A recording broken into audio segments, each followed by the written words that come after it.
এবার চলে, দেহের মধ্যে সব থেকে দামি হলো মস্তিষ্ক। দেহের মধ্যে সব থেকে দামি হলো মস্তিষ্ক, ও হলো সুপ্রিম কোর্ট, কোরআন বলেছেন সুপ্রিম কোর্ট। আর চরিত্রের মধ্যে সব থেকে দামি হলো ঈমান। মহব্বতের সঙ্গে সবাই বলবো, আজকের বায়ানের কাছে আমি চলে এসেছি। চরিত্রের মধ্যে সব থেকে দামি কি? ঈমান। মহব্বতের সঙ্গে সবাই বলি ঈমান। ঈমান দেখা যায়? জোরে বলেন, দেখা যায়? ঈমান একটা পাওয়ারের নাম, ঈমান একটা ক্ষমতার নাম। নামাজ দেখা যায়? ইনি নামাজ পড়ছেন, আমি হাঁটছি, উনি হাতটা দিয়ে বলবেন দাঁড়ান হুজুর, মৌলানা যেন না, নামাজ পড়ছে। রোজা দেখা যায়? ভাই একটা বিস্কুট খান না, আমি রোজা আছি। রোজা বোঝা যায়, দেখা যায়। হজ লাব্বাইক লাব্বাইক ঘুরছে। যাকাত, সে তার মালকে পবিত্র করতে গিয়ে যাকাত দিচ্ছে, এগুলো বহির্প্রকাশ আছে, কিন্তু ঈমান দেখা যায় না। কিন্তু ঈমান কি? ঈমান কি? ঈমান কেমন? ঈমান কি? ঈমান কেমন? ঈমান একটা বৃহত্তর শক্তির নাম। একবার প্রশ্ন করব, যুবকরা একবার উত্তর দেবেন।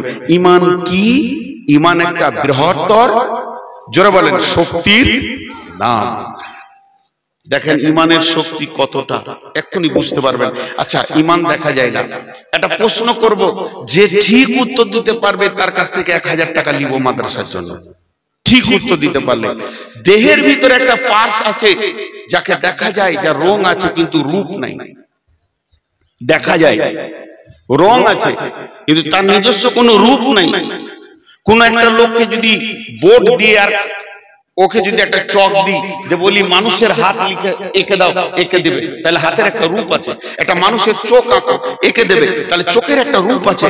মানুষের পা আঁকো, এঁকে দেবে, তাহলে তার একটা রূপ আছে। পেট, পিঠ ইত্যাদি আঁকা যাবে, কিন্তু ওটা দেহের ভিতর আছে, ওর নিজস্ব কোনো রূপ নাই, দেখা যায় রং আছে। তার নাম হলো ব্লাড। তার নাম কি? ব্লাড, রক্ত। ওর রং আছে কিন্তু কেমন? লম্বা, সরু, গোল, কেমন? ও নিজস্ব কোনো রূপ নাই। তবে ব্লাড কি করে? প্রত্যেকটা পার্সকে সতেজ রাখে। যদি আপনার হাতে ব্লাড সার্কুলার বন্ধ হয়ে যায় তো প্যারালাইসিস হয়ে গেল।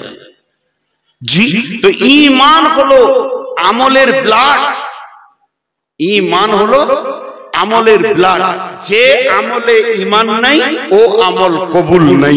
ঈমানের সঙ্গে নামাজ না পড়লে কবুল নাই, ঈমানের সঙ্গে রোজা না রাখলে কবুল নাই, ঈমানকে সঙ্গে নিয়ে হজ না করলে কবুল নাই, বেঈমান হালাতে তেলাওয়াত করলে কবুল নাই, বেঈমান হালাতে উমরা করলে কবুল নাই, বেঈমান হালাতে দান করলে কবুল নাই। মানে ইসলামের যতগুলো নীতি, যতগুলো আদেশ, যতগুলো নিষেধ, যতগুলো হুকুম, যতগুলো করা যাবে, যতগুলো করা যাবে না, এটা জায়েজ, এটা না জায়েজ, এটা সুন্নত, এটা ওয়াজিব, এটা ফরজ, এটা নফল, সব জায়গায় কে ঢুকে থাকবে? জোরে বলেন, কে থাকবে? এটা জোরে বলা হলো। আমি পানি খাই দেখে আপনাদের জোর হয় না। দাঁড়ান, আমি পানি খাই।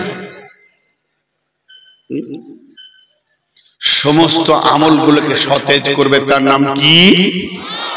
ঈমান। আমি আজকে আপনাদেরকে বুঝাতে পেরেছি, এর জন্য আমি অনেক অনেক অনেক শুকরিয়া করছি আল্লাহর কাছে। ঈমানের একটা ক্ষমতা বলি, আমি এখন মাইকে বলছি সুসংবাদ, সুসংবাদ, সুসংবাদ। একজন যুবক উঠে বলছে কি সুসংবাদ? বলে চলে এসো, তোমাকে স্টেজে কেটে 3 পিস করা হবে। আচ্ছা, ও সুসংবাদ হলো?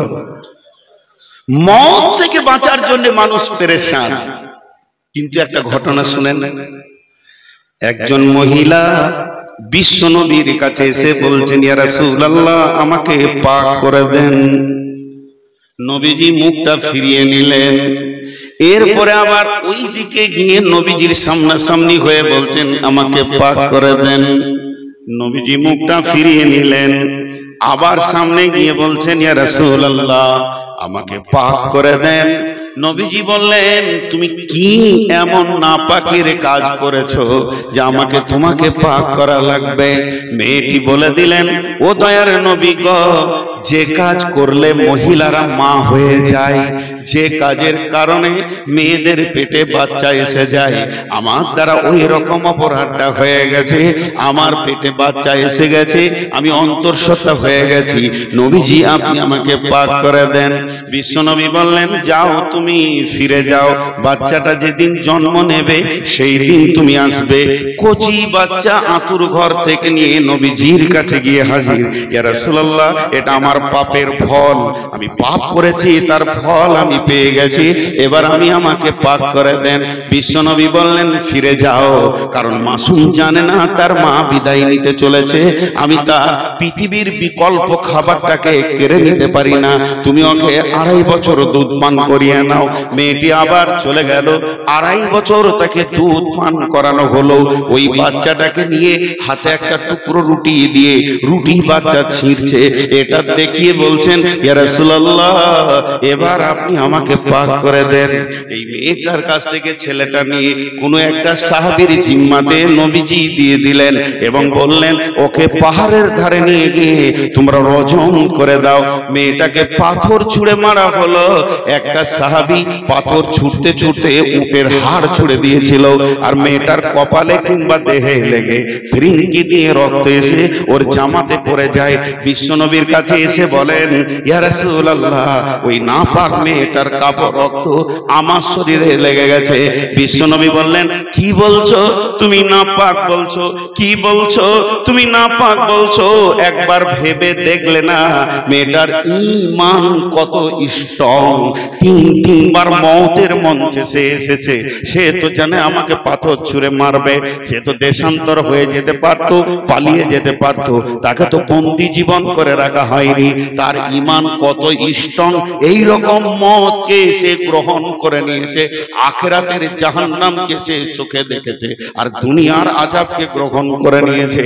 হে আমার সাহাবী, এই মেয়েটি তওবা যদি হিজাজবাসীকে দিয়ে দেয়া হয়, সকলের গুনাহ মাফ হয়ে যাবে। অতএব এই রকম একটা মেয়ে, ঘটনা থেকে আমরা কি পেলাম? ঘটনা থেকে আমরা কি চেতনা পেলাম? ঘটনা থেকে একটা চেতনা পেলাম, ঈমান মজবুত হলে আপনার আমার জন্য মওতের মঞ্চ দেখতে হবে না।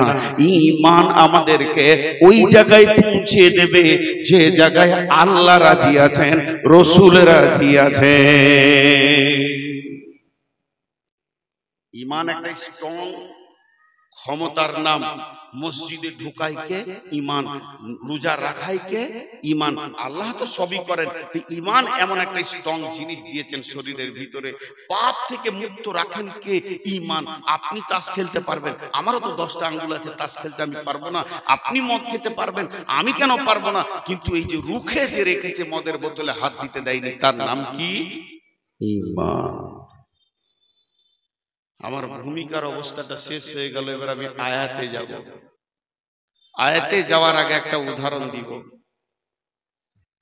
ক্যান্সার নামে একটা রোগ আছে পৃথিবীতে। এখন ক্যান্সারকে বিজ্ঞানীরা বলছে নরমাল অসুখ, সুস্থ হয়ে গেছে মানুষ। তারপরও বোঝানোর জন্য বলছি, একটা দেহ আর একটা ঈমান, দুটো জিনিসকে পাশে পাশে রাখছি। একটা দেহ, একটা ঈমান। ইবাদত করবে কে? দেহ। করাবে কে? ঈমান। দুটোকে পাশে পাশে রেখে বলছি, কোন একটা ব্যক্তির এই মেদেদা বাড়ি, তার ক্যান্সারের ভাইরাস হয়ে গোটা শরীর পচে ক্যান্সারের জীবাণুতে একদম গোটা দেহ তিল তিল হয়ে পোকায় ভর্তি হয়ে গেছে। ডাক্তার এরকম রিপোর্টটা হাতে ধরে বলছে, হার্ডলি 2 মাস, 1.5 মাস, না হলে হার্ডলি 2 মাস দুনিয়া ছাড়বে। এর আর পৃথিবীতে কোনো মেডিসিন বিকল্প কিছু নাই যে কেউ বাঁচাতে পারবে। ডাক্তার বলে দিল।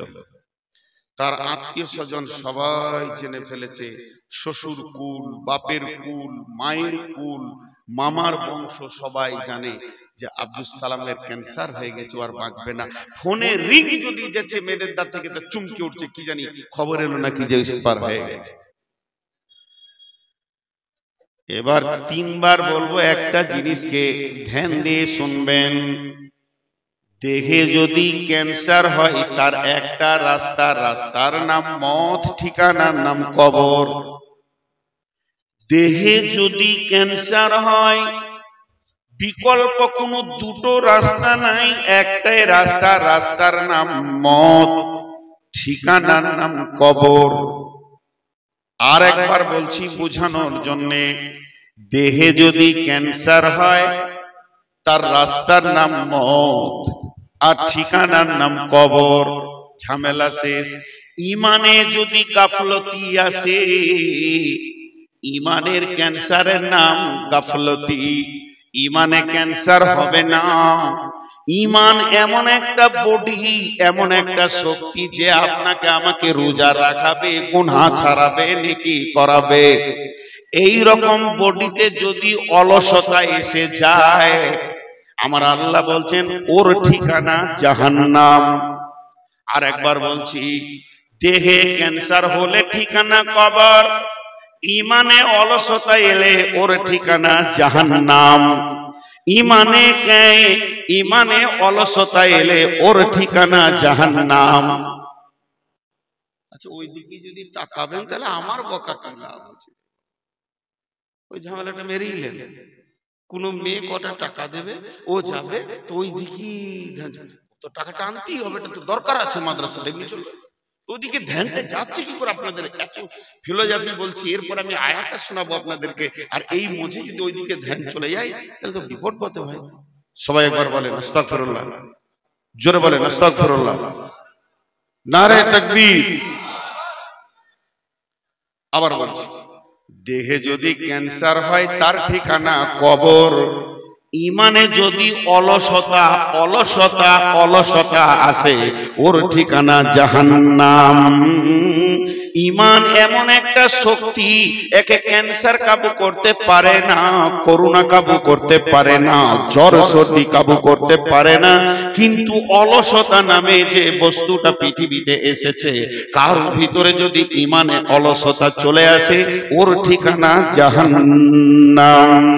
এবার আয়াত পড়ছি, বিসমিল্লাহির রহমানির রহিম। ওয়ালাকাদ জারানা লিজাহান্নামা কাসীরাম মিনাল জিন্নি ওয়াল ইনসি লাহুম কুলুবুল লা ইয়াফকাহুনা বিহা ওয়া লাহুম আয়ুনুল লা ইবসিরুনা বিহা ওয়া লাহুম আযানুল লা ইয়াসমাউনা বিহা উলাইকা কালআনআম বাল হুম আদাল উলাইকা হুমুল গাফিলুন। আল্লাহ তাবারাক ওয়া তাআলা বলছেন, এই আয়াতের তরজমাটা শুনেন, হাতগুলো ধরে বলছি, খুব মনোযোগ দেন, খুব মনোযোগ দেন। আল্লাহ তাবারাক ওয়া তাআলা বলছেন, কঠিন কিয়ামতের দিনে যখন জিন ইনসানকে এক জায়গায় জমা করব, সেই দিন আমি দল দল দল দল মানে একদম বোঝা বোঝা মানুষকে এবং জিনকে জাহান্নামের ভিতরে ঢোকাবো, জাহান্নামের ইন্ধন বানাবো, জাহান্নামের জ্বালানি বানাবো, জাহান্নামকে প্রজ্বলিত করব। কাকে দিয়ে? জিনকে দিয়ে এবং ইনসানকে দিয়ে। আল্লাহ তাবারাক ওয়া তাআলা বলছেন, কারণ কি? কারণ কি? কারণটা শুনে নাও। তাদের দিল দিয়েছিলাম, দিল নষ্ট হয়েছে, চোখ দিয়েছিলাম, নষ্ট করেছে, কান দিয়েছিলাম, নষ্ট করেছে, মনুষ্যত্বের জীবন দিয়েছিলাম, সেটাকে ক্রস করে পশুত্বের জীবন গ্রহণ করেছে। শুধু পশুত্বে গিয়ে স্টপ নেয়নি, সেটাকেও ক্রস করে নিচে চলে গিয়ে পশুর থেকেও খারাপ জীবন যাপন করেছে। এখন আমরা যদি আল্লাহকে বলি, কেন কেন কেন কেন কেন কেন কেন মানুষটা এত নিচে নামলো কেন, তার চোখ কান দিল নষ্ট হলো কেন, মনুষ্যত্ব নষ্ট হলো কেন, সে পশু হয়ে গেল কেন, তার থেকে নিচে গেল কেন, কেন কেন কেন কেন? আল্লাহ একটাই উত্তর দিচ্ছেন, উলাইকা হুমুল গাফিলুন। এরা ছিল অলস অলস অলস অলস, গাফিল গাফিল গাফিল। আল্লাহ তাবারাক ওয়া তাআলা বলছেন, গাফলতি এত ভয়ানক অসুখ, গাফলতি এত ভয়ানক রোগ, মানুষকে জাহান্নাম নিয়ে চলে যায়। ক্যান্সার অত ভয়ানক নয়, ক্যান্সার আপনাকে কবরে নিয়ে যাবে, তার থেকে বেশি নিয়ে যেতে পারবে না। আর অলসতা আপনাকে জাহান্নামে নিয়ে যাবে। অতএব বন্ধুরে, অলসতা হচ্ছে ক্যান্সারের থেকেও খারাপ। খুব মনোযোগ দেন। মাদ্রাসার কালেকশন হচ্ছে, দেখার কি দরকার আছে? আপনাকেও তো দিতে হবে। আমি যে এখানে কথাগুলো বলছি এগুলো কলেজ থেকে পড়ে এসে বলিনি, মাদ্রাসা থেকে পড়ে এসে বলছি। তো এই অলসতার সম্পর্কে দুটি কথা খালি বলবো। একটা নোংরা কথা বলছি, নোংরা বাজে কথা, যে কথাটাতে জুতো মেরে দিল অসুবিধা নেই। চুরি, চুরির মতো সমাজে নোংরা কাজ কিছু নাই। যদি কেউ মনে করে চুরি করব, আর যদি অলস হয় চুরি করার মতো কাজটাও করতে ধরা খাবে। অলসের দ্বারা কোনো কাজ হয় না। এখন একটা ফিলোসফি বলবো, এটা বুখারীতে নাই, মুসলিমে নাই, আবু দাউদে নাই, তিরমিজিতে নাই, নাসাইতে নাই, কোনো হাদিসে নাই, রাসূলও বলেননি, আল্লাহও বলেননি। তো বলছে কে? ইসলামী দার্শনিকরা বলছেন। একজন বিখ্যাত দার্শনিক বলছেন, এই তুই মোবাইলটা নিচে নামা, এই তুই মোবাইলটা নিচে নামা, মোবাইল তুলবি তো তোকে একদম তোর আঁতুড়ি বের করে দেব। বারবার লাইটটাকে জ্বালছিস। তো ধ্যান দেন, মনোযোগ। উনি কি বলছেন? শয়তান নামে যে পৃথিবীতে একটা দুশমন আমাদের এসেছে, কোরআন বারবার বলেছে ইন্না শাইতানা লিল ইনসানি আদুউম মুবিন।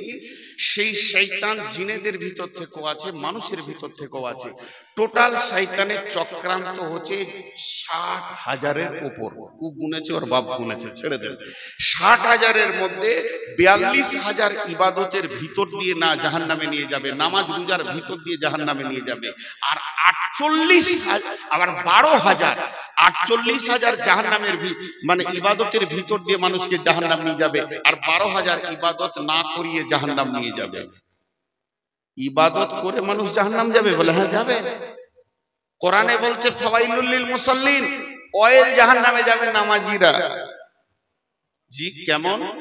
আল্লাহ বলছেন বিসমিল্লাহির রহমানির রহিম, লাইসাল বিররা আন তুওয়াল্লু উজুহাকুম কিবালাল মাশরিকি ওয়াল মাগরিবি। আল্লাহ বলছেন পূর্ব পশ্চিমে সাজদা করে দেওয়ার নাম ইমানদারি নয়।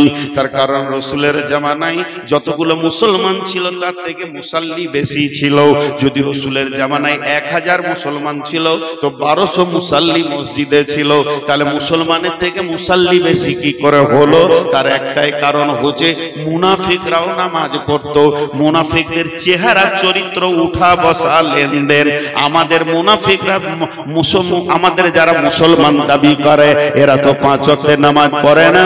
আর নবীজির জামানায় যারা মুনাফিক ছিল তাদের তাহাজ্জুদের নামাজ কোনোদিন কামাই ছিল না। এত ধীরে সুস্থে নামাজ পড়তো, বিশ্ব নবী পর্যন্ত বুঝতে পারেনি এটা মুনাফিক। ওহির মাধ্যম দিয়ে বলা হয়েছে এই দলের ভিতরে অমুক অমুক অমুক অমুক অমুক ইসলামের বিরুদ্ধে রয়েছে। মুনাফিক কত ডেঞ্জার! আল্লাহ কাফের মুশরিককেও মাফ করতে রাজি আছেন যদি কেউ খালেস তওবা করে, মাফ করেন। কিন্তু মুনাফিক এমন একটা, বিশ্ব নবী মুনাফিকের জানাজায় গেছিলেন, কারণ বশত গেছিলেন। তারপরও আল্লাহ বললেন হে আমার নবী তুমি 70 বার যদি জানাজা পড়ো আমি কবুল করব না। আর মুনাফিকের জন্য বলেছেন ফিদার ইন্না মিনাল মুনাফিকিনা ফি দারকিল আসফাল। এ আল্লাহ বলছেন যারা মুনাফিক হবে তারা জাহান্নামের একবারে নিচে থাকবে। এরকম মুনাফিকরাও সেদিন নামাজ পড়েছেন। অতএব বন্ধু, বেশ কিছু পৃথিবীতে ডেঞ্জারাস মানুষ আছে যারা ইবাদতের ভিতর দিয়ে জাহান্নাম যাবে। আপনি খেয়াল করে দেখেন, গ্রামের মধ্যে ভালো লোক, মাথায় টুপি, সুন্নতের লেবাস, সুন্নতের দাড়ি, ইমামের পেছনে দাঁড়ায়, 5 ওয়াক্তের নামাজ পড়ে। আর লোকটা দেখে মনে হবে আল্লাহর ওলি। ওর জ্বালাতে গোটা গাঁ জ্বলে গেছে, পাড়া জ্বলে গেছে। আল্লাহ বলছে তুই টুপি দাড়ি দিয়ে বিশ্বকে ধোঁকা দিতে পেরেছিস, আমার চোখে তুই একটা বাজে মাল হয়ে আছিস। অতএব শুনেলে মুনাফিকি হালাতে তোর মওত যদি হয় তোর জানাজা তো কবুল হবেই না, তোকে জাহান্নামের নিচে চলে যেতে হবে। অতএব শয়তানের যতগুলো চক্রান্ত আছে, 60,000 70,000 হোক আর 1 লাখ হোক, মানুষকে ইবাদতের ভিতর নিয়ে জাহান্নামে নিয়ে যাবে, আবার ইবাদত না করিয়ে নিয়ে যাবে। তার মানে এবার টোটাল একটা কথা বলে দি ভাইয়া আমার, বন্ধু আমার, বাপজি আমার, মা আমার, ও সোনা মানিকের দল, বেটির দল, একবার কান করে শুনেলেন। শয়তানের ইনজেকশন, শয়তানের ভ্যাকসিন, শয়তান যে ইনজেকশনটা দিয়ে মানুষকে পাপের দিকে নিয়ে যায় ওই ইনজেকশনটার নামই হচ্ছে অলস। অলস। আল্লাহ কোরআনে বলেছেন উলাইকা হুমুল গাফিলুন, অলস মানুষকে জাহান্নাম নিয়ে চলে যাবে।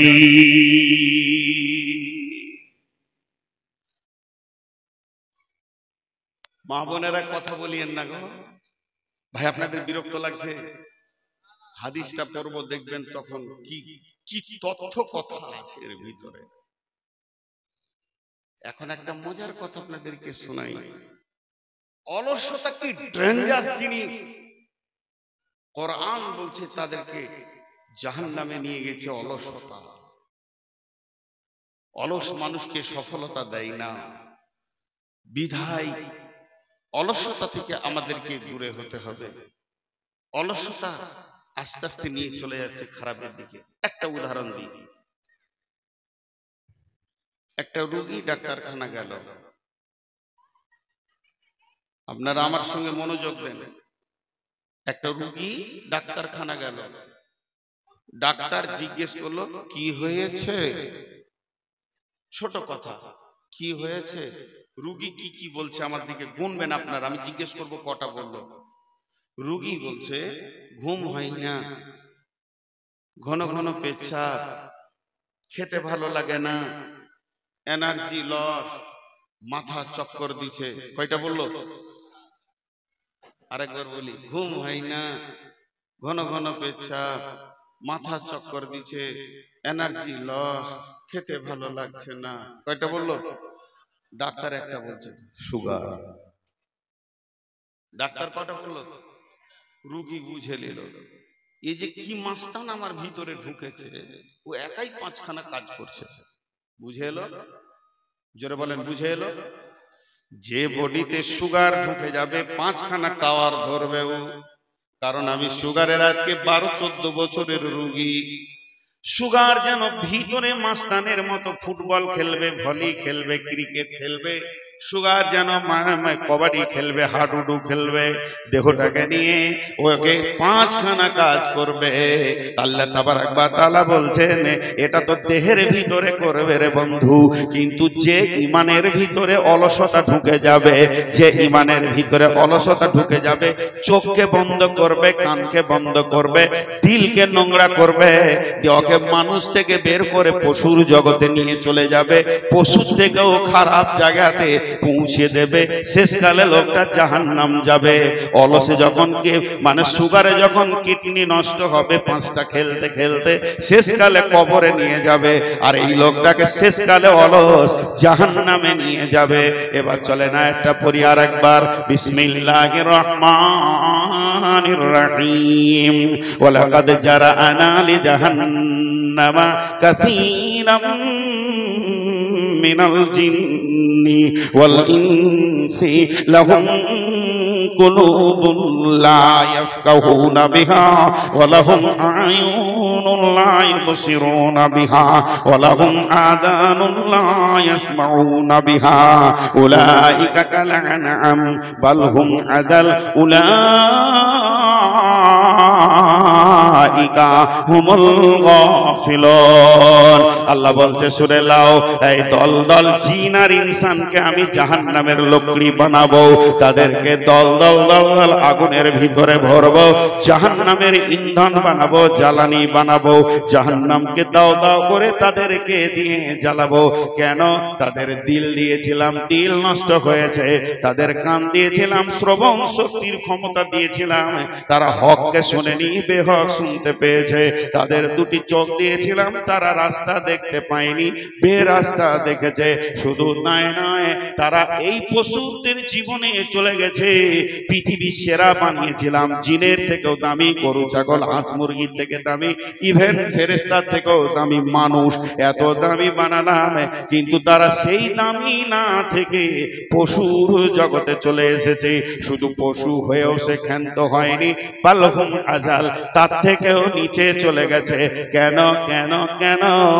উলাইকা হুমুল গাফিলুন। অলসতার সোপান করেছে।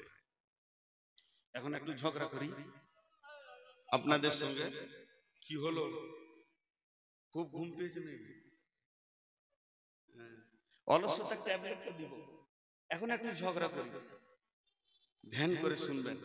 আমি একার, আপনারা সবাই। ঝগড়াটা কি করব খুঁজে বার করি। আমি আপনাদেরকে বলছি আপনারা গরু।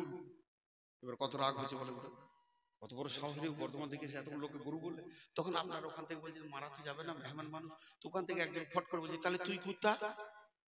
কেমন ঝগড়া শুরু হলো। এখন আমাকে কুত্তা বলেছে, আমার আর রাগ থাকছে না, তাহলে তোরা গাধা। এতক্ষণ তো হালাল প্রাণী বলছিলাম, এবার হারাম বলে দিলাম। তখন ওই দিক থেকে একজন ফাঁকে থেকে মাথা নামাকে বলছে তুই শুয়োর। ঝগড়াটা ভালোই চলছে। এখন আমি বলতে চাইছি, কেউ কারো উপরে কমন করব না। ঈশ্বর, ও গাধা, ও বিড়াল, ও ছুঁচা, ও ইঁদুর। আমি আপনাকে বলবো না, আপনি আমাকেও বলিয়েন না। ঝগড়া মিটে গেল। একটা কষ্টি পাথর দিব আপনাদের হাতে। ওই পাথরটা এরকম চামড়াতে মারবেন, খাস খাস খাস খাস খাস খাস করে মারবেন। যখন স্বর্ণকার ওটা কোনো মেটেরিয়ালসে মারে, স্বর্ণকারকে পাথর বলে দেয় এটা সোনা, এটা রাং, এটা তামা, এটা কাঁসা, এটা পিতল। এটা ভুলবশত নিয়ে চলে এসছে রূপ মনে করে, আসলে এটা ইমিটেশনের মাল। তাহলে ওই পাথরটা আপনাদের হাতে আমি দিই। এখন সবাই পাথরটা নিব। কে কে নিব না হাত তুলি। চালাক মাল আছে মেয়েদের, দেব। নদীর ধারে বাস করলে কি হবে? আমিও বিয়ে করেছি নদীর ধারে, এরকম বাঁধের ধারে আমার শ্বশুর বাড়ি। দুতলায় বসে থাকলে বাঁধের লোক আমার সঙ্গে কথা বলে। নদীর ধারে মানুষ খুব ভালো হয়, আর এরা ফসল খুব টাটকা খেতে পায়। মানে আমার শ্বশুর বাড়ি হচ্ছে বোলপুরের কাছে, অজয় নদীর ধারে বাড়ি আমার, ভাঙন ধরা অজয় নদীর ধারে। তো কষ্টি পাথরটা আপনাদেরকে দিই, নেবেন তো সবাই ইনশাআল্লাহ? জোরে বল ইনশাআল্লাহ, বলে না? নেবেন তো ইনশাআল্লাহ? আর নিজে নিজের চামড়াতে ঘষবে। তো পাথরটা কি বলবে জানেন? আপনার কানে গিয়ে আস্তে করে বলবে তুই মানুষ। আবার বলবে তুই শুয়োর। আপনাকে বলে দেবে তুই কুত্তা। দেখেন নিজে নিজে হবে এবার। বিসমিল্লাহির রহমানির রহিম। মাসালুল লাযীনা কাফারু কামাসালিল লাযীনা ইয়ানঈকু বিমা লা ইয়াসমাউ ইল্লা দুআ ওয়া নিদাআ সুম্মুম বুকুমুন উমিয়ুন ফাহুম লা ইয়াফকাহুন। জি আরেকবার বলছি আয়াতটা, সূরা বাকারার আয়াতটা আছে বন্ধু আমার। মাসালুল লাযীনা কাফারু কামাসালিল লাযীনা ইয়ানঈকু বিমা লা ইয়াসমাউ ইল্লা দুআ ওয়া নিদাআ সুম্মুম বুকুমুন উমিয়ুন ফাহুম লা ইয়াকিলুন। লা ইয়াকিলুন আছে, আগেরটা ভুল বলেছি। তো এতে কি বলছেন তরজমাটা শুনে নেন। ওই কাফেরদের মিশাল ওই লোকেদের মতো, ওই কাফের বেঈমানদের মিশাল ওই লোকেদের মতো যাদেরকে তার প্রভু মুনিব মালিক দূরে ডেকেছে নেদা দোয়া, কাছেও ডেকেছে, শুনেও শুনেনি, দেখেও দেখেনি, বুঝেও বুঝেনি, প্রকৃতপক্ষে ওর বোধ ক্ষমতা নাই। বুঝে কি ক্লিয়ার হলো না? তাহলে তরজমাটা আরেকবার বলি। ওই কাফেরদের মিশাল ওই লোকেদের মতো যাদেরকে তাদের মাবুদ দূরে ডেকেছে, কাছে ডেকেছে, শুনেও শুনেনি, বুঝেও বুঝেনি, দেখেও দেখেনি, প্রকৃতপক্ষে তাদের বোধ ক্ষমতা নাই। ক্লিয়ার হলো না? এবার একটা উদাহরণ দেব তো ক্লিয়ার হয়ে যাবে। খুব মনোযোগ, উদাহরণটা খুব মনোযোগ। কি? রাখালকে গরু চড়াতে দেখেছেন? এ যুগে তার নাই, এক যুগে খুব ছিল। রাখাল নদীর ধারে গরু চড়াচ্ছে, 20 খানা গরু ওর চড়ছে, আর ও একটা বরগাছের ছায়াতে বসে বাঁশি বাজাচ্ছে, আনন্দ করছে, গান করছে। ওর একটা গরু লাল লাল টমেটোর দেখতে পেয়েছে আপনার গ্রামের মাস্টার সাহেবের জমিতে, বেড়া দেওয়া আছে, টমেটোর ঝুলছে। গরু তো ওকে ওটা খেতে মন গেছে, তো শিঙে করে বেড়া খুলছে, ঢুকবে, টমেটোর খাবে। পেছন থেকে রাখাল ডাক দিয়েছে, ওই ঘোর। গরু কি কলেজে পড়ে এসছে? ঘুরবে? ঘুরবে? ঘুরলো না। ওই রাখালের একটা ছেলে, এই বছর 6-7 ছেলে, ওই লাল টমেটো দেখে ওকে লোভ লেগেছে। ও বেড়া খুলছে, ঢুকবে, পেছন থেকে ওর বাপ ডাক দিয়েছে, ঘুরবে কি ঘুরবে না? যারা বলে কোরআন বলছে দুটোর মধ্যে পার্থক্য কি? গরুটার দিল আছে, ওরও দিল আছে। গরুটার মিজাজে লোভ এসেছে, ওরও মিজাজে লোভ এসেছে। গরুটার কান আছে, চোখ আছে। গরুটা যতটা টমেটোর যে পরিমাণে দেখছে, ছেলেটাও ওই পরিমাণে দেখছে। গরুটার কান আছে, পেছন দিক থেকে যে আওয়াজটা এলো, যতটা পরিমাণে ছেলেটা শুনেছে, অতটাই পরিমাণে গরুটা শুনেছে। তাহলে গরুটার পা আছে, মাথা আছে, ছেলেটারও পা আছে, মাথা আছে, দুইজন কিন্তু এক। কিন্তু এই আওয়াজটা কার? এই বোধ ক্ষমতা গরুটার নাই, আর ছেলেটার এক্সট্রা একটা বেশি আছে। সে বুঝেছে আমার মতো আমার মুনিব আমার গুনাহকে দেখেছে, সে হাঁক দিয়েছে, নিজেকে অপরাধী মনে করে আবার ফিরে চলে গেছে। তার মানে হচ্ছে গরুটার মধ্যে একটা জিনিস নাই, বোধ ক্ষমতা নাই, যেটা আমার মালিকের ডাক। আর ছেলেটার ভিতরে একটা জিনিস আছে, বোধ ক্ষমতা আছে, এটা আমার মালিকের ডাক। গরুটার সমস্ত পাশ কোনো কাজ করলো না, শুধু বোধ ক্ষমতার অভাবে। আর ছেলেটার সমস্ত পাশ কাজ করলো, বোধ ক্ষমতা আছে বলি। আমার আল্লাহ বলতে চাইছেন, মেয়েদের কেন অত্র এলাকায় জোহরের আজানে গোটা এলাকা তোলপাড় হয়ে গেছে। গোটা বেলডাঙ্গা থানা নয়, গোটা মুর্শিদাবাদ নয়, পশ্চিমবঙ্গ প্রত্যেকটা মসজিদ থেকে মালিকের ডাক আসছে, হাইয়া আলাস সালাহ।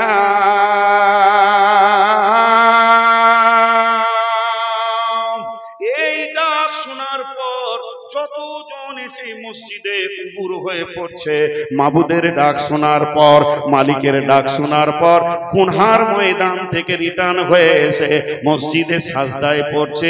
এরাই হলো আল্লাহর কাছে মানুষ।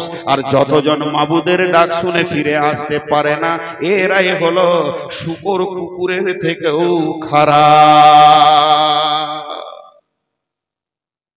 এবার নিজে নিজে বুঝলেন, কোষ্ঠী পাথরটা গায়ে মারেন, নিজেকে বলেন। আমি নিজেকে বলি, নূর মোহাম্মদ, তোর মাবুদ যখন তোকে ডাকে তুই যাস? হ্যাঁ যাই। তুই মানুষ। নূর মোহাম্মদ, তোর মাবুদ আজকে এসে ডেকেছিল, গেছিলি? না আমি যাই। তুই শুয়োর কুকুরের থেকেও খারাপ।